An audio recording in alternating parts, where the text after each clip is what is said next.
Yo no soy de la política de la mano dura. Mano dura significa autoritarismo. Se prevé que este año esté peor que el anterior, que fueron 25 homicidios por cada 100.000 habitantes. Hoy se prevé que esa cifra aumente. ¿Va a poder reducir esos índices con efectividad de alguna manera? Reducir sí, erradicar no. No hay que ser demagógicos.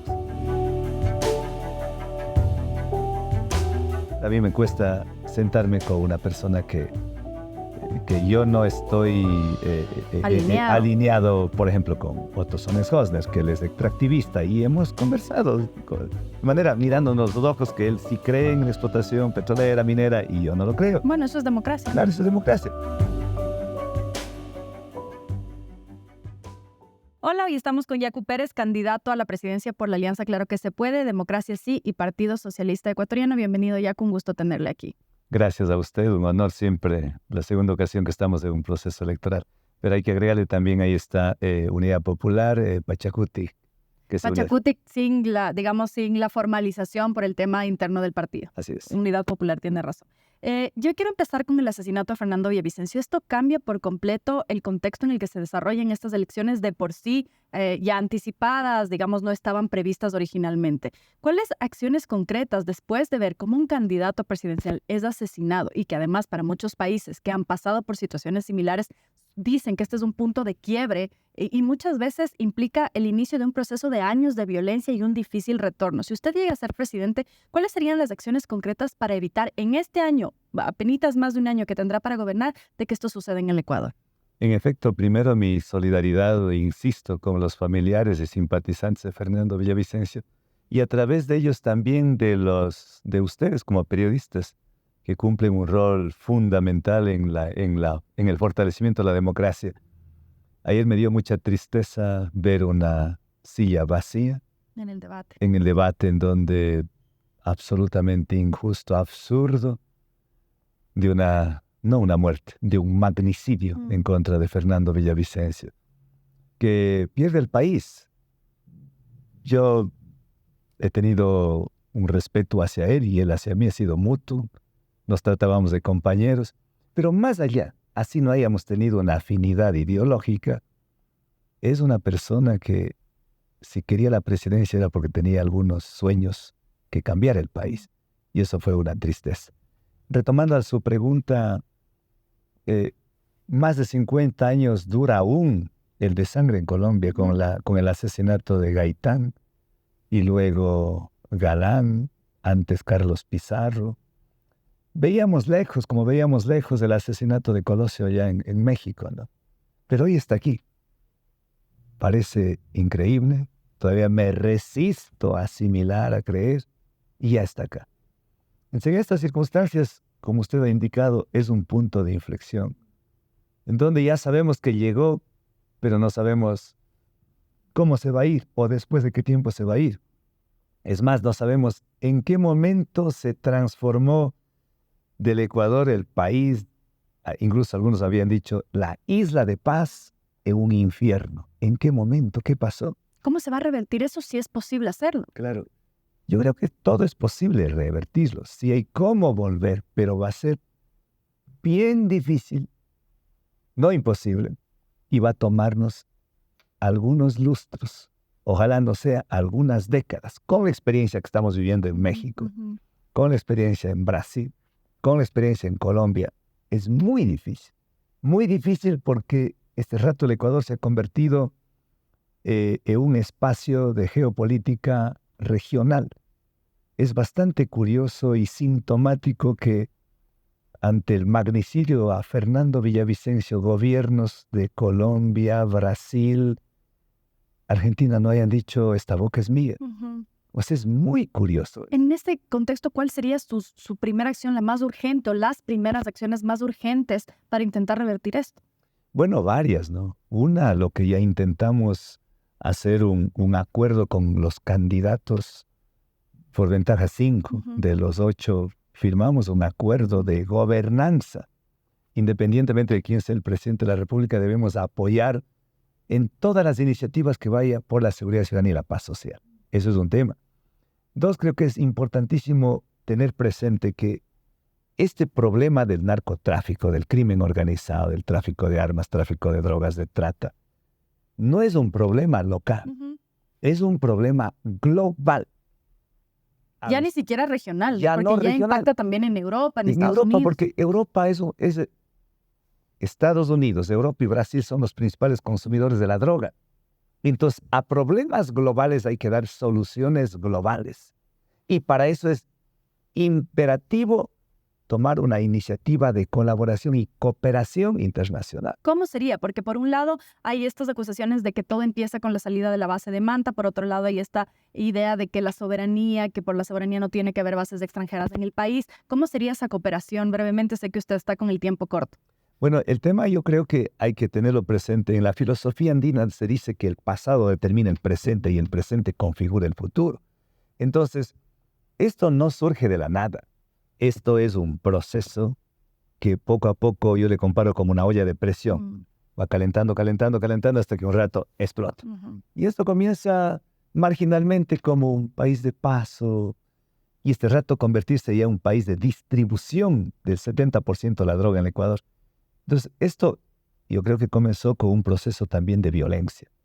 Vivimos un país desde el 2008, fines del 2008, 9, 10, mucha violencia, mucho autoritarismo.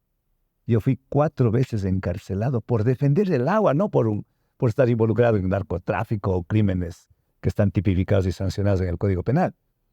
850 criminalizados en la época del expresidente Correa. Medios de comunicación amordazados, digamos cerrados, periodistas amordazados, y esto no se ha detenido. O sea, comenzó en el 2008, 2009. A mi esposa Manuela le echaron del país, a la UNE lo partieron, y es más, no le partieron, al FUD lo partieron en 2, pero a la UNE lo liquidaron, porque se formó después la red de maestros, y así. Y esto no ha parado ahí. Entonces ahí se habla de los investigadores que hablan, el doctor Luis Córdoba, varios estrategas que incluso están apoyándonos a nosotros en nuestro equipo. Se habla de la paz mafiosa. O sea, sí hubo una paz, pero con un acuerdo con las mafias. Y eso no es obligatorio porque en este contexto ya los ciudadanos dicen, no me importa con quién tenga que acordar, no quiero que me maten. La pregunta es si es que no es necesaria u obligatoria una salida que pase por un acuerdo con las organizaciones criminales, aunque suene terrible. Yo creo que hay otras alternativas. Y la otra alternativa es intervenir en un plan integral de seguridad ciudadana. Y eso es lo que nosotros venimos proponiendo. Porque la violencia, solucionar con más violencia, eso no es la solución. Eso solamente es una bomba de tiempo. Ya lo fracasaron, reitero, Felipe Calderón en México. No consiguió el Plan Colombia. No se consigue. Eso es imposible. Pero hay experiencias. Ruanda, 1994, cuando se da ese genocidio de 1 millón de personas, con políticas sociales. Hoy, el 60% de las instituciones públicas la ejercen mujeres. Uruguay, 1990, solo con educación, con políticas de inclusión social. Profesionalización de la policía salió. La Comuna 13 en Medellín, solo con políticas sociales fue factible. Que dura años, sí. Entonces yo creo que hay que hacer, como insisto, con una mano firme, recuperar las fronteras, recuperar los puertos, recuperar el control de las cárceles, en una actuación combinada, Fuerzas Armadas, Policía, con los subsistemas de inteligencia y contrainteligencia, con apoyo fortaleciendo la UAFE, con apoyo, fortaleciéndole, dando más independencia a la justicia, a la fiscalía, articulando con la superintendencia de bancos, pero a la vez, el otro que muchos candidatos se olvidan, y se olvidan, yo no sé si es profesamente o porque no tienen claro la película, o porque creen que solamente con la violencia, con las balas, con los fusiles, con las metralletas es suficiente. No es la política de inclusión social. Cerca de 200,000 niños se quedaron sin escuela después de la pandemia. Ellos fueron enrolados, porque el promedio de las personas que hacen sicariato, 12 años, o sea, niños que están matando a la En gente. un año, Yacu, es posible que los ciudadanos empiecen a ver resultados, porque como usted bien dice, este es un tema que va a ir a largo plazo. En un año no es que se va a resolver todo el tema de inclusión social, etcétera, pero se van a poder ver las primeras acciones y eso trasladado a la reducción de índices de criminalidad. Hoy se prevé que este año esté peor que el anterior, que fueron 25 homicidios por cada 100.000 habitantes. Hoy se prevé que esa cifra aumente. En un primer año o el primer año, ya veremos si habrá miras a una reelección, pero en un año de gobierno al que venga, ¿va a poder reducir esos índices con efectividad de alguna manera? Reducir, sí. Erradicar, no. No hay que ser demagógicos. Populistas, no. Peor el populismo penal. Pero reducir, yo estoy absolutamente convencido que se puede hacer. Incluso podría atrever que no es lo más correcto, que las personas que conocen estos temas dicen que no hay que dar cifras, que es una irresponsabilidad, pero sí hay cómo reducir. Entonces, yo digo, como es una siembra, para tener una buena cosecha hay que hacer una gran siembra, y esa siembra hay que dejar haciendo, porque uno no tiene que pensar simplemente en las futuras elecciones, sino en las futuras generaciones. Entonces, acá, claro que se puede hacer. Primero, reitero, Ese sería su compromiso, que se reduzcan los índices en el año que le quedaría a usted de gobierno. reducir los índices de violencia 1 y 2 en la prevención. Porque aquí hay 3 acciones fundamentales en el campo penal, en el campo de política criminal, que hay que tomar en cuenta. Uno es la prevención, la disuasión y la represión. O sea, lo uno es las políticas de prevención, que van desde políticas sociales, reitero, darles educación, darles salud, dispensarios, reaperturar las escuelas, darles libre ingreso a las universidades, artes, oficios, deportes, infraestructura deportiva, infraestructura artística, todo eso a la par, y esto no podemos esperar. Por eso, en nuestro gobierno, mi primer decreto será suscribir aquel en el que permita la recuperación del control de las cárceles en esa fuerza combinada, ejército más la policía. Y además de eso hay que fortalecer los barrios. Hay que hacer un conjunto, un paquete de reformas constitucionales y reformas del sistema jurídico interno. No quiero dejar de mencionar lo que usted ha dicho. Usted ha mencionado el tema del ejercicio del periodismo. Este año, 4 periodistas han tenido que salir del país por riesgo inminente a su vida. El año anterior hubo asesinato a 2 reporteros. Digamos, el periodismo está en una situación muy compleja. No hay todavía reglamento para la ley de comunicación. ¿Hay alguna acción concreta que usted llevaría a cabo para proteger el ejercicio periodístico fundamental en una democracia? Hay 2 sectores que tienen un riesgo inminente y extremo, y son los ecologistas y los periodistas. Los 2 son secuestrados, son silenciados, invisibilizados y asesinados.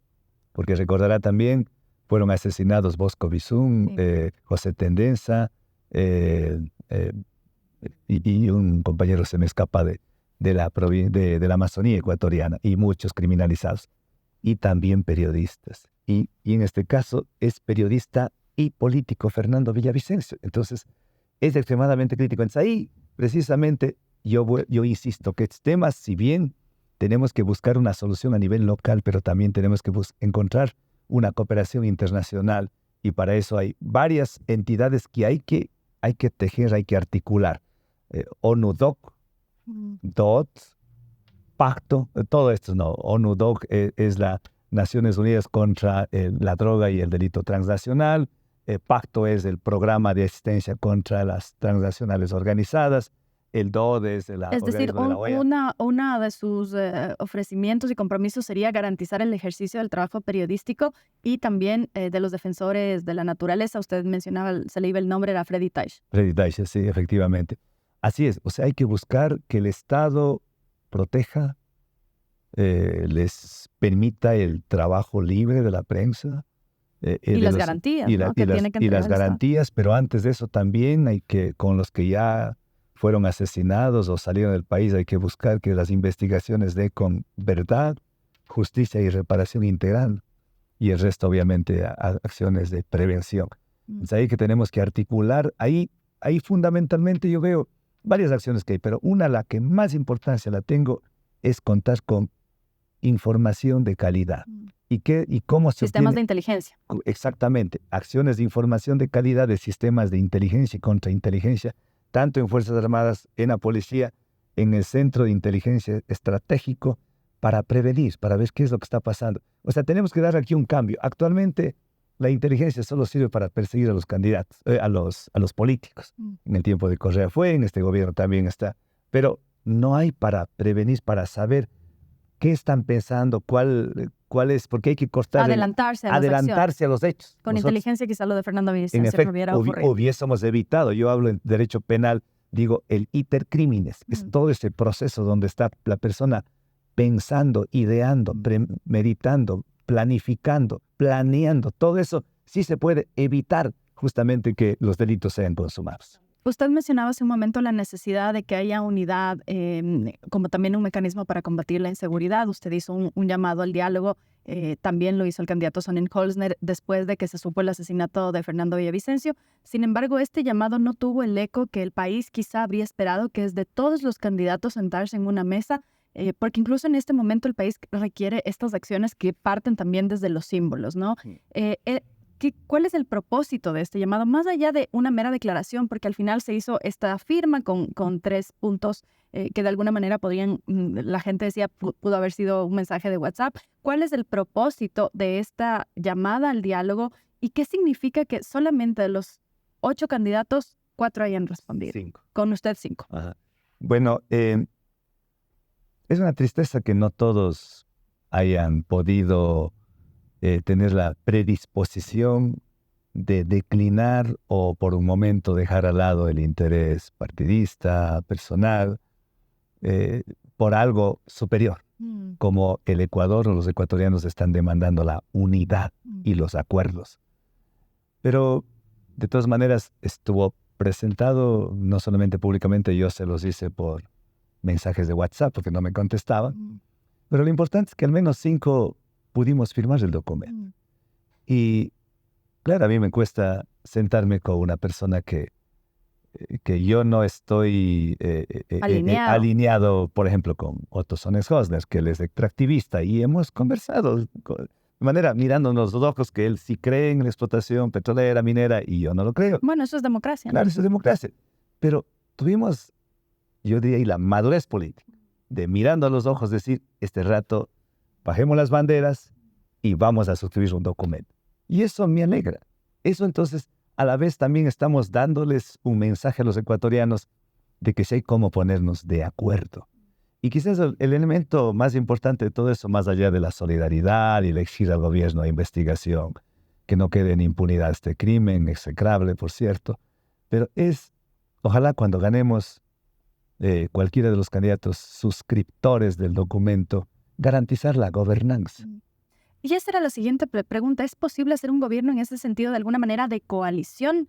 En el caso de que usted llegue a ganar las elecciones y que pongan asambleístas del candidato Sonnenholzner, el candidato sea Cristian Zurita o quien sea que reemplace a Fernando Villavicencio, el candidato Armijos, el candidato Hervas, ¿es posible buscar esa coalición? Porque hemos visto también en este último periodo el rol que ha tenido la asamblea y que es fundamental que se lleguen a acuerdos para poder gobernar.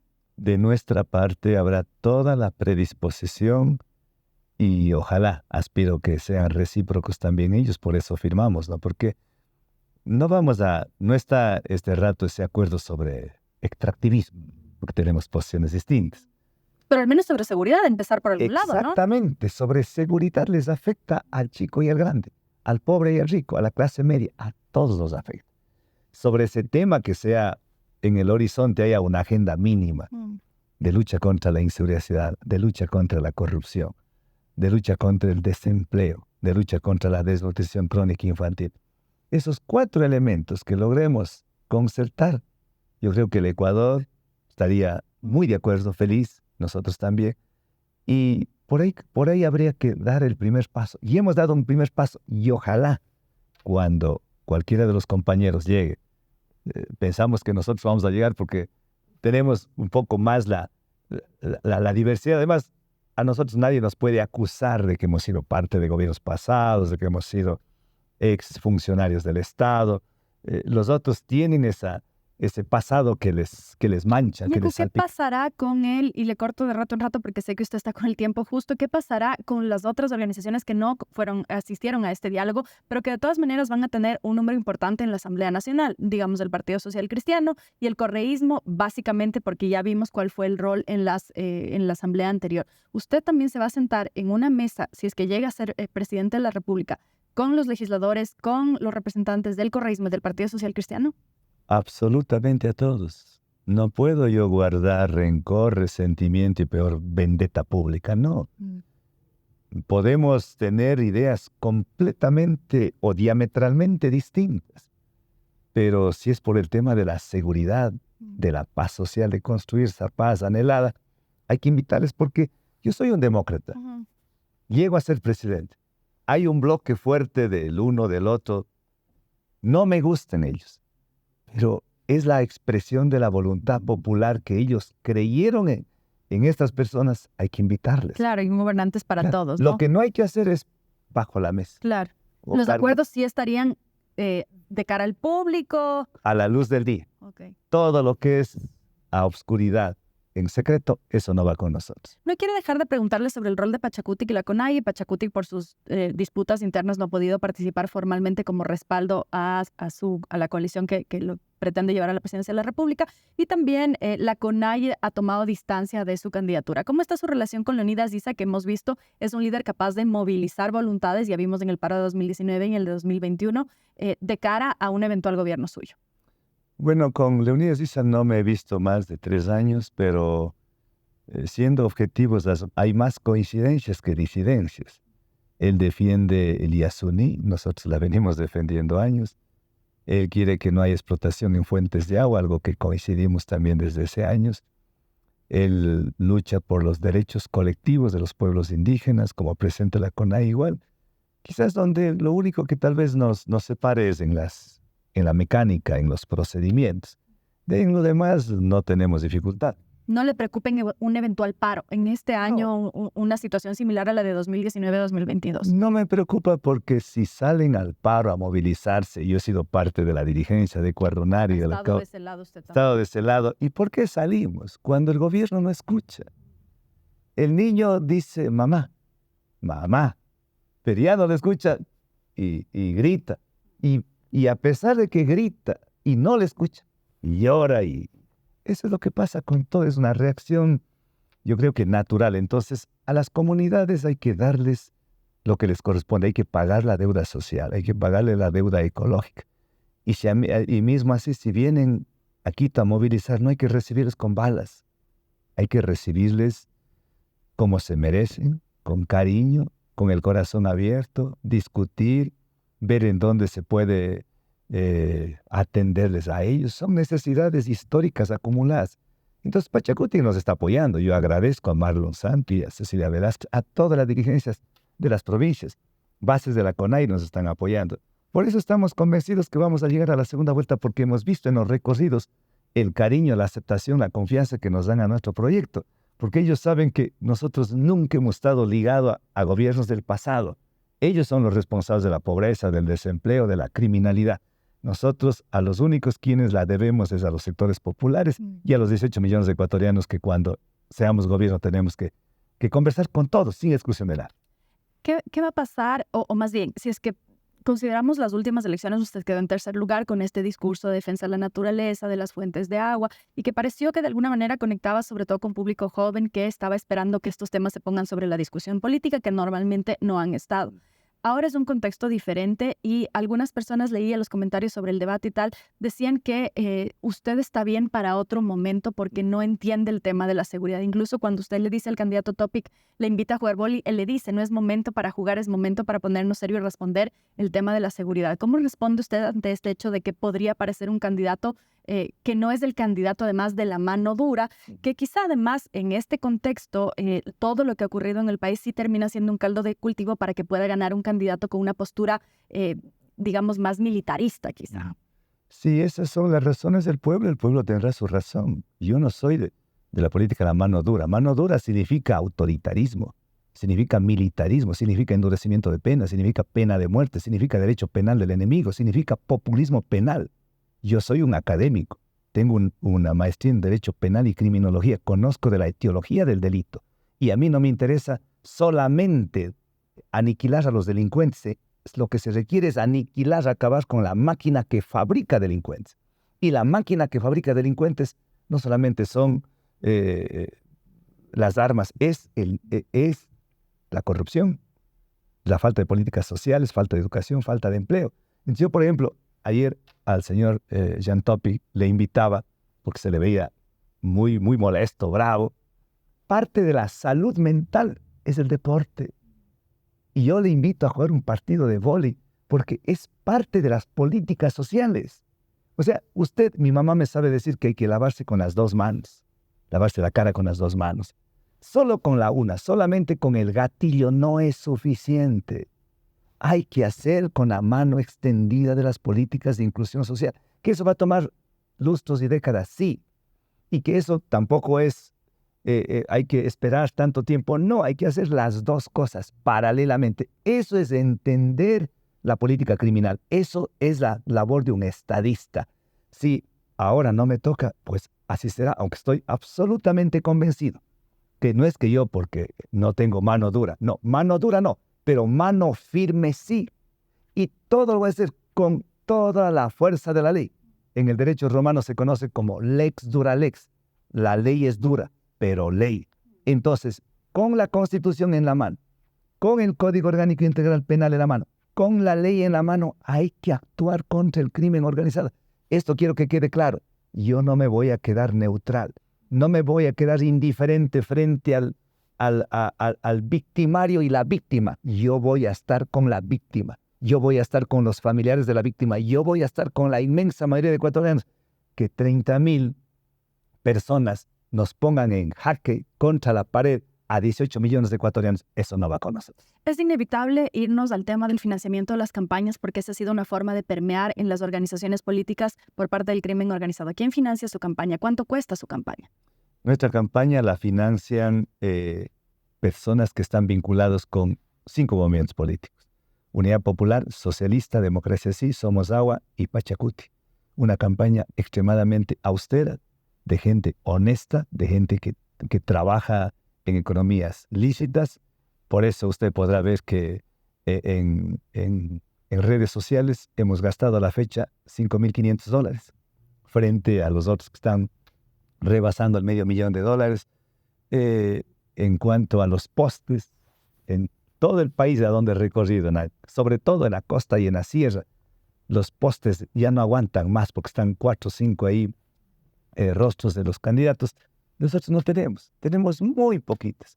Pero lo importante es que, yo les he dicho cuando me preguntaban unas jóvenes universitarias, ¿ya que estás de candidato? Digo, claro. Y me dice, pero no te vemos aquí en los postes. Digo, los postes no votan. ¿Ustedes van a votar? Sí, nosotros hemos decidido así. La juventud está todavía convencida. Y algo muy importante, podríamos decir que no es la época, es el tema de la inseguridad, que estoy muy de acuerdo, y ese es el primer problema en el país. Pero hay un tema que es gravitante, el Choco Andino, el Yasuní. Y nosotros tenemos esa identidad, venimos luchando 30 años en defensa del agua. Y creo que valió la pena poner en el tapete la discusión en el 2021. Y ahora también estoy absolutamente seguro que Quito va a tener oxígeno diciéndole 4 veces sí al Choco Andino. Y el Ecuador, vamos a tener ese resultado en la consulta popular que vamos a dar un mensaje potente a América Latina y el mundo, que en el Ecuador se defiende la vida, que en el Ecuador se defiende el planeta, que el Ecuador tiene autoridad moral para decir que vamos a cambiar de la era extractivista a la post-extractivista y vamos a ir a los eventos internacionales, en el concierto internacional, vamos a decir que el Ecuador, pese a que es un país pequeñito, ubicado en la mitad del mundo, pero que da una lección al mundo en el que está preocupado para que el calentamiento global no termine sucumbiendo a toda la especie humana. Voy cerrando ya, se nos quedan algunos temas, ojalá podamos volver a conversar con usted en caso de que llegue a la segunda vuelta, pero no quiero dejarle de preguntar si usted siente miedo. El asesinato de Fernando Villavicencio es disparar literalmente al lado, es un candidato más, usted es uno de los 8. ¿Siente miedo de que algo similar le pueda ocurrir a usted o a alguien de su equipo, de los candidatos que están con usted? Como humano siento el mismo miedo, el temor que cualquiera de los ecuatorianos. Este asesinato a quemarropa que fue a Fernando Villavicencio nos dejó un shock. Yo ese día, justo en ese momento, estuve en una entrevista con Carlos Vera en Guayaquil y él dio esa noticia, me solidaricé, pero inicialmente decían que hay un disparo, no sabían nada. Yo le dije, ese rato mi solidaridad independiente, pero todavía no pensaba que le asesinaran. Terminó la entrevista y ya se confirmó el asesinato y mi hija empezó a temblar sus piernitas, lloró como una Magdalena. Estaba con usted. Estuvo conmigo. Manuela, que también me acompaña, le abrazó, le abrazamos. O sea, fue un shock. Así, ella atribuyó que inmediatamente se imaginó como que me perdía a mí. Al siguiente día yo me valí de fortaleza y pasó.